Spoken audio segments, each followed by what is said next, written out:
마태복음 강의 187번째 시간이 되겠습니다. 우리는 지난 시간에 갈릴리로 가라 거기서 나를 보리라는 주님의 말씀을 함께 나눈 바가 있습니다. 마태복음만을 놓고 본다고 하면 제자들은 아직까지 부활하신 예수님을 직접 만나지 못했습니다. 그들은 여인들의 말을 듣고 믿음 반, 의심 반으로 갈릴리로 갔습니다. 그런데 오늘 본문을 보면 제자들이 주를 만난 곳은 갈릴리 어느 산이었습니다. 갈릴리 어느 산이라고는 이야기되어 있지 않고 그냥 갈릴리의 산 이렇게 되어 있습니다. 오늘 우리가 보게 된 본문 말씀은 주님께서 부활하셔서 40일 동안 지상에 머물러 계시다가 승천하시려는 순간에 그를 믿고 따르던 제자들에게 주신 지상 최후의 명령, 지상 최후의 분부를 담고 있는 아주 특별한 내용의 말씀이고 마태복음 마지막 내용이다 하는 것이지요. 그런데 특별한 것은 17절 말씀에 보면 제자들이 모두 갈릴리 산에 모여서 부활하신 주님을 앞에 놓고 지금 주님을 경배하고 주님을 배웠고 경배하며 지상 최후의 명령을 받고 있는 그 순간에도 제자들 중에는 한두 사람이 아니라 여러 사람이 예수님의 부활에 대해서 아직도 의심하는 사람들이 있더라. 한 사람이 아니에요. 의심하는 사람들이 있었다. 앞에서 지금 갈릴리 어느 산에 지금 제자들이 모여 있고 그 앞에 지금 예수님께서 서 계시고 그리고 예수님 앞에 경배하고 주를 배우면서도 아직도 여전히 의심하는 사람들이 있었다. 그렇게 표현해 주고 있습니다. 그러니까 아직도 의심하는 사람들이 있던 그때에 갈릴리 산에서 제자들에게 지상 최후의 명령이 그 분부가 주어지고 그리고 마태복음은 그 장엄한 막을 거기서 그렇게 내린다 하는 거예요. 아직도 의심하는 사람이 있고 그 갈릴리산에서 최후의 지상 명령을 내리시고 그리고 마가복음은 끝나는 거예요. 마태복음은 최후의 명령 그것은 종종 법적으로 효력을 갖습니다. 스승이 제자에게 하는 최후의 분부나 부모가 자식에게 하는 최종의 유언 이런 것은 법적인 효력을 가지고 있습니다. 그리스도인이라고 하면 주님께서 주신 이 지상 최후의 명령을 우리는 마치 법적 효력을 가진 그런 말씀으로 여기고 반드시 이를 시행하고 지켜야 할 것이다 하는 것이죠.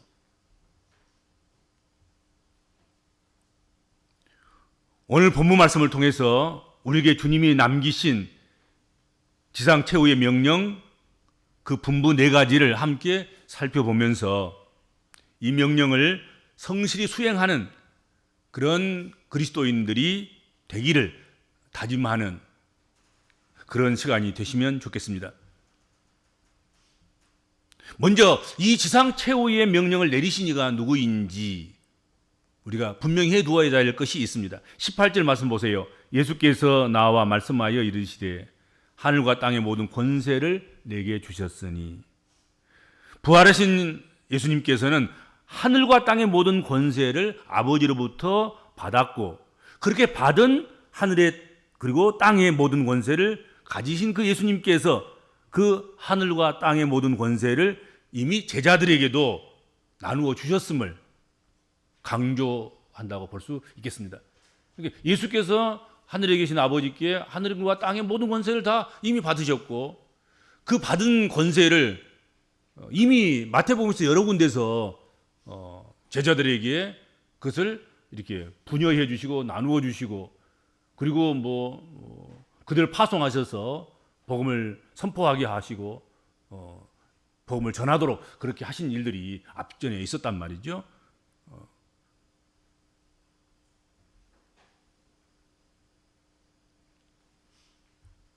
실패와 낙심의 자리에서 가슴도 펴지 못하는 그런 제자들을 다시 갈릴리로 불러 모아서 주께서 제자들에게 주신 그 권세, 하늘과 땅의 모든 권세, 그 권세를 다시 회복시키고 다시 기억나게 하시고 그 권세를, 그 권위를, 그 능력을 붙들면서 살도록 강조하고 있다. 그리고 주께서 제자들에게 지상 최후의 명령을 하신 그 명령, 그것을 명령하신 그 이유도 그렇게 명령하실 수 있는 그런 타당한 합당한 그런 것들도 다른 데 있는 것이 아니라 바로 하늘의 능력, 땅의 능력, 하늘과 땅의 모든 능력, 그것을 받고 그것을 나누어 가진 그런 제자들이라고 한다고 하면 당연히 이와 같은 최후의 분부도 감당할 수 있으려니 또 있을 것이다, 그렇게 생각하고 말씀을 하신다. 지상 최후의 분부를 내리신다 하는 거예요.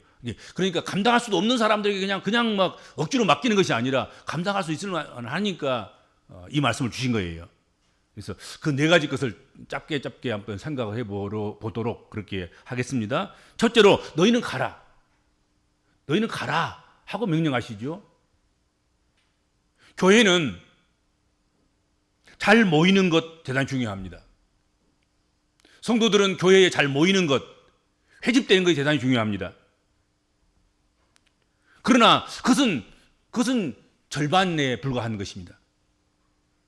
교인들은 또 교회는 흩어져서 예수 그리스도의 증인으로 사는 것이 더욱 중요한 것이다 하는 것입니다. 교회에 성도들이 모여서 찬양도 하고 예배도 드리고 은혜도 받고 하는 것 중요합니다. 그것만을 위해서 교회가 존재한 건 아니다. 성도가 교회를 출석하고 예배를 드리고 그렇게 회집해서 함께 하는 것이 아니다 하는 것이죠. 그렇게 모여서 흩어지기를 위해서 우리가 훈련하고 준비하고 힘을 얻고 은혜를 받고 그런 것이죠. 흩어지기 위하여서 모이는 거예요, 우리는. 그렇죠. 여기 모여가지고 우리끼리 여기다가 초막셋을 짓고 여기가 조사오니 하고 살아가기 위한 것이 아니다는 것이죠. 예수 믿는 사람들은 은혜 받고 가서 하나님께서 가라 하신 그곳에 가서 그곳에서의 삶을 살기 위한, 어떻게 보면은 모인 삶은 그걸 예비하고 준비하기 위한 그런 기회인 것 아니겠는가 생각이 됩니다. 가라는 주님의 명령은 우리의 삶의 현장에서 적극적인 믿음의 생활을 하라는 그런 명령인 것이죠. 우리가 생활하는 곳은 하나님께 우리를 파송하신 그런 선교지이며 우리는 그곳의 대사로 파송된 그런 부임지인 거란 말이죠. 내가 지금 어느 곳에 살고 어느 직장에 다니고 어느 가정을 이루고 살아가면서 어느 지역사회에서 어떤 역할을 하고 살아간다, 그렇다고 하면 그것은 우리의 파송지인 거지요.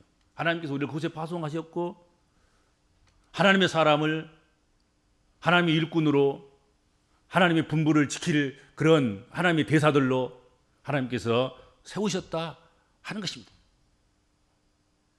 우리는 육적으로만 그곳에 가서 존재하고 살아가는 것이 아니라 우리는 영적으로도 우리는 그것이 우리의 부임지다는 것이죠. 내가 현재 살아가고 있는, 내가 활동하고 있는, 내가 영업하고 있는 상업적인 부분이든지 내가 경영을 하는 그곳이든지 내가 가르치는 곳이든지 내가 배우는 곳이든지 내가 어떤 곳이든지 간에 그것은 내가 생존하고 생활하고 있는 그곳은 나의 부임지다. 하나님께 나를 파송하신 파송받은 파송지다. 그렇게 생각해야 된다 하는 것입니다. 그래서 그 사명을 감당하기 위해서는 부임지로 가는 것이 중요한 것 아니겠습니까? 복음을 전하기 위해서 먼저 가야 하는 것이죠. 지상 명령을 따라서 가까운 이웃부터 국경을 넘어서 민족과 문화와 언어의 장벽을 넘어서라도 우리가 가야 한다면 가야 할 것입니다. 그렇죠? 너는 가라는 이 말씀 속에 그냥 아무렇게나 그냥 뜬금없이 그냥 가라는 의미가 그것만 존재하는 것이 아닌 것 아니겠습니까? 너희는 가라는 말씀 속에 복음을 가지고 가라는, 선교하러 가라는, 복음을 증거하러 가라는 그런 의미가 그 속에 포함되어져 있다 하는 것입니다. 그래서 이 선교의 명령, 이 복음 전하는 명령, 이것은 아주 강력한 명령인 줄 알고 우리가 그 말씀에 순종하고 그 말씀을 이루어 드려야 될 것이다 하는 것이죠. 가끔 뺑소니 교통사고 현장을 지나가다 보면 커다란 이런 프랭카드 같은 것들이 붙어 있는 것을 봅니다. 목격자를 찾습니다. 언제 어느 시간에 이런 사고가 있었는데 그때 그 목격을 한 분이 계십니까? 연락 주시면 살아야겠습니다. 그런 내용이 담긴 플랜카드인 것이죠. 그런 곳을 지날 때마다 얼마나 다급하게 목격자를 찾고 있는지 그것을 생각하면서 목격자가 빨리 좀 나타났으면 그냥 지나갈 수가 없어서 아무튼 묵상으로라도 하나님 목격자가 빨리 나타나서 증언해 줌으로 말미암아서 억울한 사람들이 조금 위로를 받게 하시고 이 문제가 해결됐으면 참 좋겠습니다. 하나님 도와주세요. 뭐 그러고 지나갈 때가 많습니다. 주님은 증인을 찾으십니다. 목격자를 찾으십니다. 가서 일할 사람을 찾고 계신다 하는 것이지요. 주저하지 말고 주님의 증인으로 나서는 그런 결단을 해야 될 것이다 하는 것입니다. 아직 의심하는 거 있어요. 성경에 오늘 본문에도 보면 모르잖아요. 마지막 순간까지도 제자들 가운데 의심하는 사람들이 있어요. 그 의심하는 사람들에게 주께서 최후의 명령을 하시는 거예요. 너희 중에 아직도 나를 보고 경배하면서도 불구하고 의심하는 자가 있는 줄 아는데, 내 부활에 대해서 의심하는 자가 있는 줄 아는데, 그렇지만 그래도 너희는 가라는 거지요. 의심이 다 해결되지 않아도 가라는 거지. 의심이 해결된 사람도 가야 되고 의심이 해결되지 않는 사람도 가야 되고, 가서 하면 의심이 해결된 자라면 더 강력한 도구로 쓰여지게 되고, 의심하는 사람들은 가서 증인이 되는 가운데서 확실한 증거를 찾게 되고 확신을 갖게 되고 응답을 받게 되고 그렇게 될 것이다 하는 것이죠. 그러니까 가야 되는 거예요. 일단 가야 되는 거예요. 완전히 해결되지 않아도 가야 되는 거예요. 다 준비해놓고 완전하게 해가지고 가겠습니다. 그 사람들 안 가더라고 보니까. 출세하고 건강 찾고 여유 찾고 행복 찾고 그런 다음에 그때 가서 주님께서 파송하시면 내가 언제든지 가겠습니다. 언제 그때까지 주님께서 기다려 주시나요?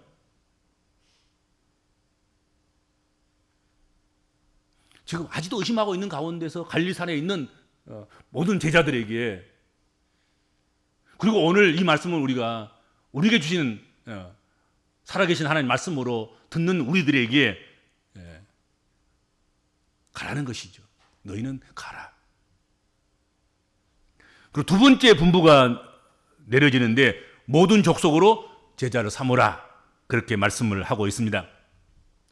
현 시대를 대부분 모두가 다 진단하기를 위기로 진단합니다.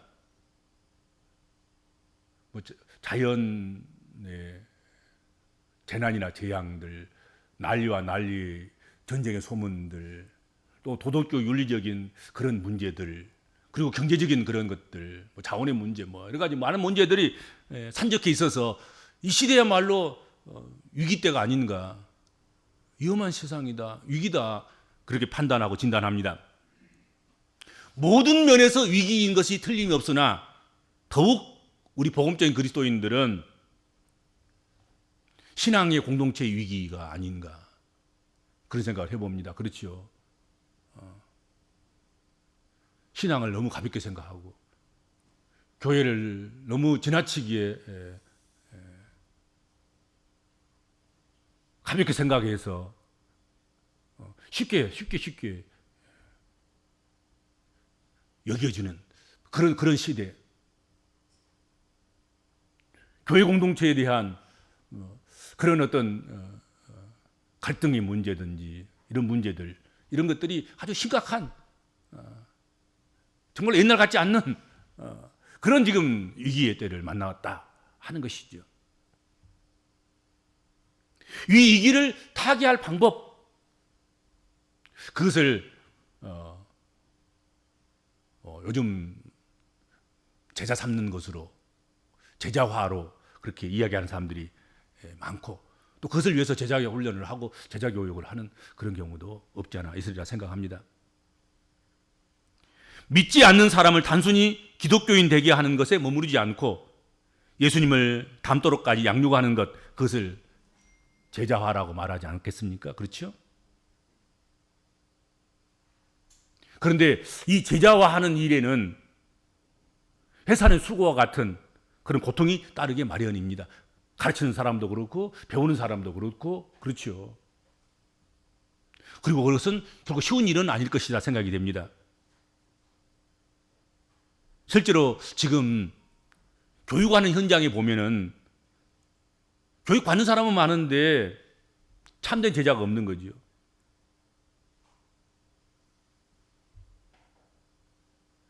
기독교인은 여전히 아직도 많은데 예수님의 참된 제자를 찾아보기는 그렇게 쉽지 않다는 것이죠.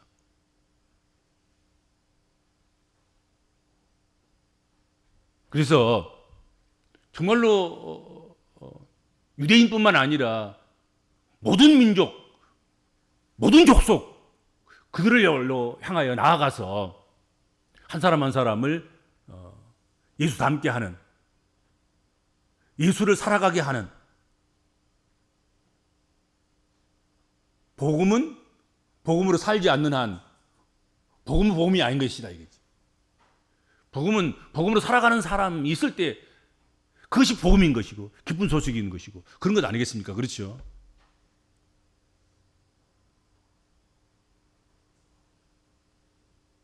그리고 세 번째로 아버지와 아들과 성령의 이름으로 세례를 주라. 그렇게 말씀했습니다. 아버지와 아들과 성령의 이름으로 세례를 주라. 세례는 한 인간이 기독교 공동체로 가입하는 임내의식인 것이죠. 형식상으로 본다고 하면. 뿐만 아니라 세례는 단순한 형식이 아니라 참으로 그리스도와 하나가 되는 것, 그것을 의미합니다.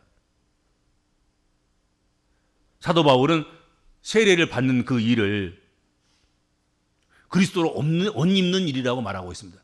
그리스도로 새 옷 입는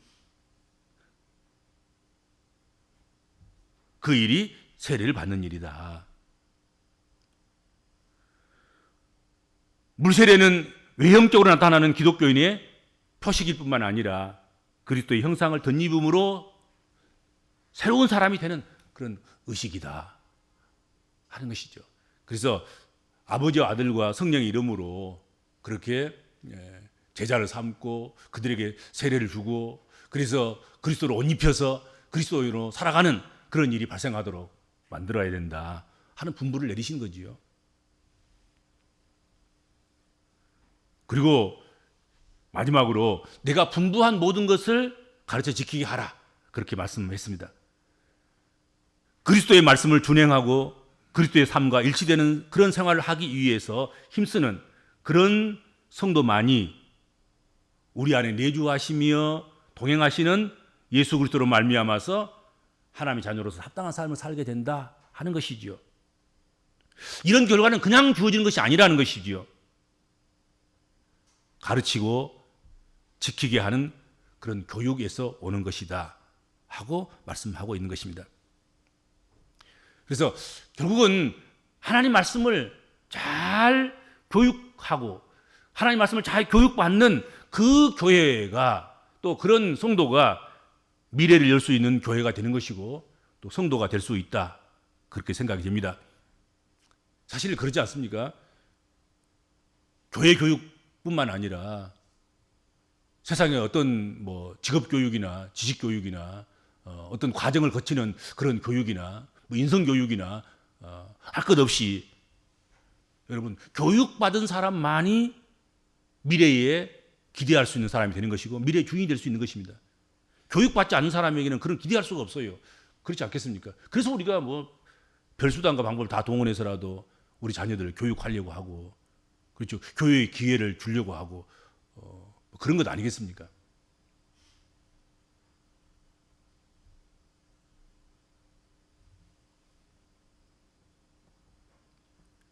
이스라엘 백성들은 자신의 자녀들을 유대인으로 만들기 위해서 아주 젖먹일 때부터 시작해서 그 이전 태아에서부터 시작해서 그들은 신명기 6장에서 말씀하고 있는 그런 세마 교육 계속해서 하나님 말씀을 들려주는 하나님 말씀 앞으로 나와서 하나님 말씀을 들으라고 권고하고 충고하고 그래서 하나님 명령을 계속해서 주입시키는 그런 독특하고 특별한 교육 방법을 사용하고 있었다 하는 것을 우리가 잘 알 수 있습니다.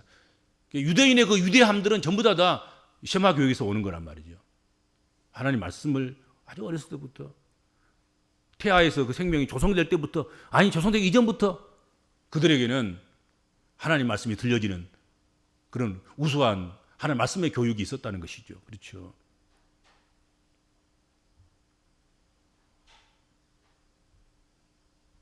기독교가 이처럼 세계의 종교가 될 수 있었던 그것은 가르쳐 지키게 하라는 주님의 명령을 순종했기 때문일 것입니다. 별 말이 다 있고 별 통계가 다 있어도 부동의 1위는 종교에서 기독교가 1위입니다. 한 20억만 명 정도가 되지요.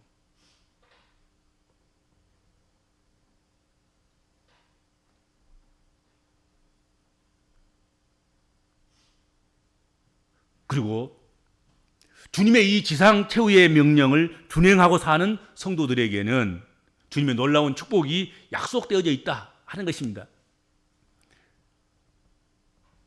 오늘 성경을 좀 보면 이렇게 되어 있습니다. 내가 세상 끝날까지 항상 너와 함께 있을 것이다.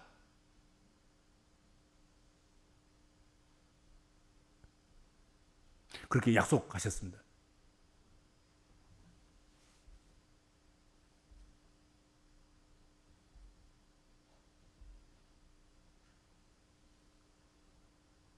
가서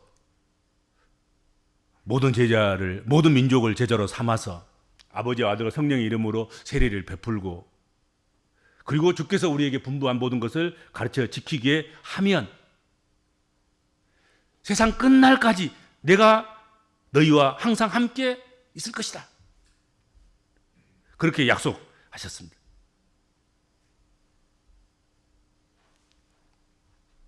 주님은 우리의 후견인이 되셔서 때마다 일마다 돕는 은혜를 베풀어 주신다는 약속 아니겠습니까? 그래서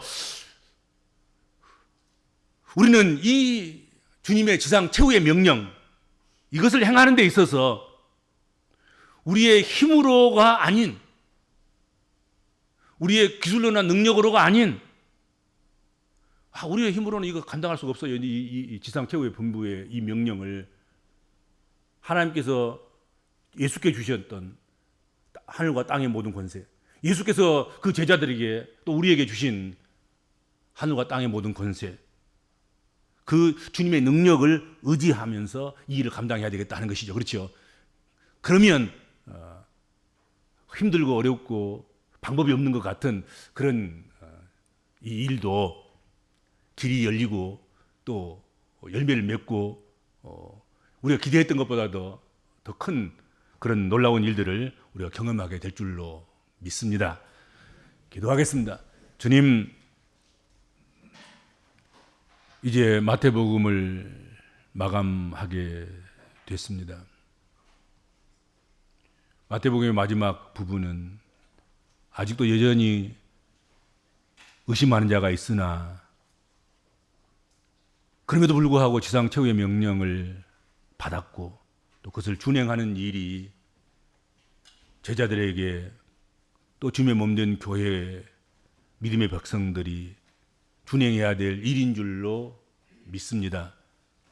우리는 어떤 가운데서도 우리에게 맡겨주신 지상 최후의 명령을 주의 능력을 의지해서 잘 감당해내는 그런 저희들 또 교회 되도록 하나님께서 함께하여 주시고 지켜 주옵소서.